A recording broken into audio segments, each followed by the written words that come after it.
வணக்கம். இன்னைக்கு நம்ம பார்க்க போறது திருவாதிரை களி எப்படி செய்யறதுன்னு தான் பார்க்க போறோம். வாங்க எப்படி செய்யலாம்னு பார்க்கலாம். அதுக்கு முன்னாடி நம்ம சேனலை நீங்க இன்னும் சப்ஸ்கிரைப் பண்ணலன்னா மறக்காம சப்ஸ்கிரைப் பண்ணிட்டு கூடவே இருக்க பெல் ஐகானை கிளிக் பண்ணிக்கோங்க. ஃபர்ஸ்ட் ஒரு வான்ல வச்சுக்கோங்க. அதுல 1 டம்ளர் அளவுக்கு பச்சரிசி எடுத்திருக்கோம். இதை நம்ம போட்டுக்கலாம். இதை ஃபர்ஸ்டே கழுவிட்டு துணியில போட்டு ஈரம்லாம் போற அளவுக்கு நல்லா தொடச்சி எடுத்தாச்சு. இதை ஒரு 5 நிமிஷம் நல்லா நம்ம வறுத்துக்கலாம். இதை நம்ம ஊற வைக்கணும்ல அவசியம் கிடையாது.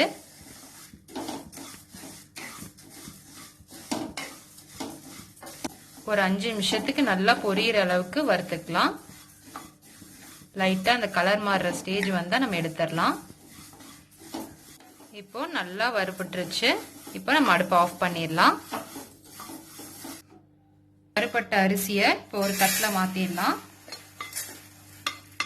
இதை நல்லா ஆற விட்டு நம்ம அரைச்சு எடுத்துக்கலாம்.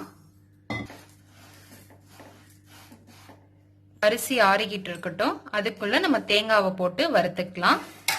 அதுக்கு ஒரு வாணல்ல கொஞ்சம் நெய் ஊத்திக்கோங்க. அரை மூடி தேங்காய் துருவுனதை போட்டு நல்லா வறுத்துக்கலாம். இதை நம்ம அப்படியேவும் சேர்க்கலாம். ஆனா இப்படி சேர்த்தோம்னா மறுநாள் கூட வச்சிருந்து கெடாம இருக்கும் சாப்பிட்றதுக்கு.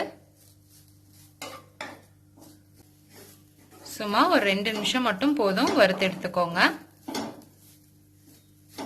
அரிசி நல்லா ஆறிடுச்சு. இப்போ நம்ம ஒரு இதை மிக்ஸி ஜாருக்கு மாத்திடலாம்.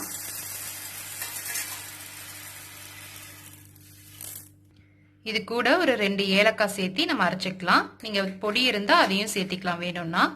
இதை ரொம்ப கொரகரனும் இல்லாம நைஸாவும் இல்லாம அரைச்சு எடுத்துக்கலாம். இது மாதிரி கொரகொரப்பா அரைச்சு எடுத்துக்கோங்க. அடுத்து நம்ம வெல்லத்தை கரைச்சிக்கலாம்.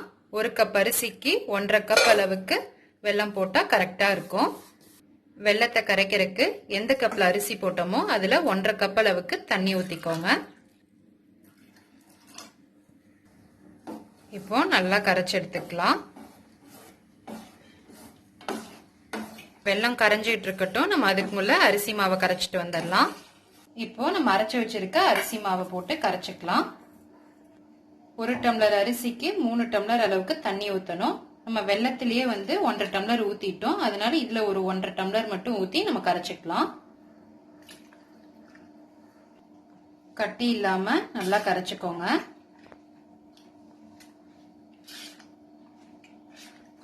வெல்லம் நல்லா கரைஞ்சிருச்சு. இதை நம்ம வடிகட்டிக்கலாம். ஒரு அடிகனமான பாத்திரத்துல வடிகட்டிக்கோங்க.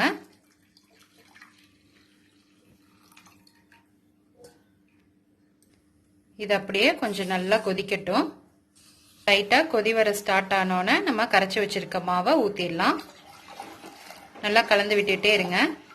இல்லைன்னா நமக்கு கட்டி பிடிச்சிடும். அதனாலதான் இதை அப்படியே கிளறி விட்டுட்டே இருங்க. அடுப்பை ஃபுல் சிம்ல வச்சிருங்க. வச்சு அப்படியே கைவிடாம கிளறிட்டே இருக்கணும்.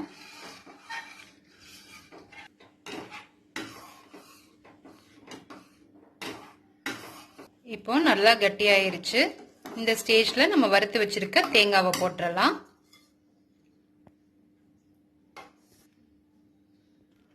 இப்போ இதை நல்லா மிக்ஸ் பண்ணிக்கலாம்.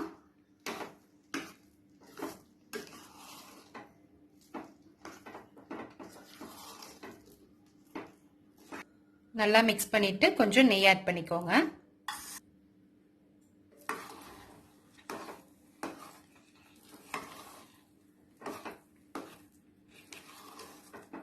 ஒரு நிமிஷம் சிம்ல வச்சு அப்படியே மூடி வச்சிடலாம். கொஞ்சம் வேகட்டும். நல்லா மூடி வச்சு 1 நிமிஷம் ஆயிருச்சு. நம்ம பார்க்கலாம்.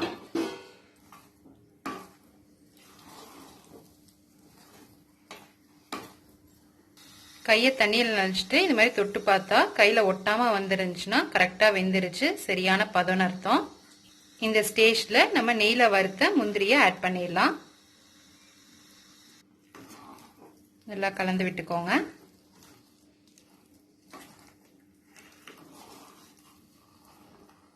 அவ்வளவுதான். இப்போ அடுப்பு ஆஃப் பண்ணிடலாம். இப்போ ரொம்பவே டேஸ்டான திருவாதிரை களி ரெடி ஆயிருச்சு. இது மாதிரி நீங்களும் செஞ்சு பாருங்க. செஞ்சு பார்த்துட்டு எப்படி இருக்குன்னு கமெண்ட்ஸ்ல சொல்லுங்க. மறக்காம நம்ம சேனலை சப்ஸ்கிரைப் பண்ணிக்கோங்க.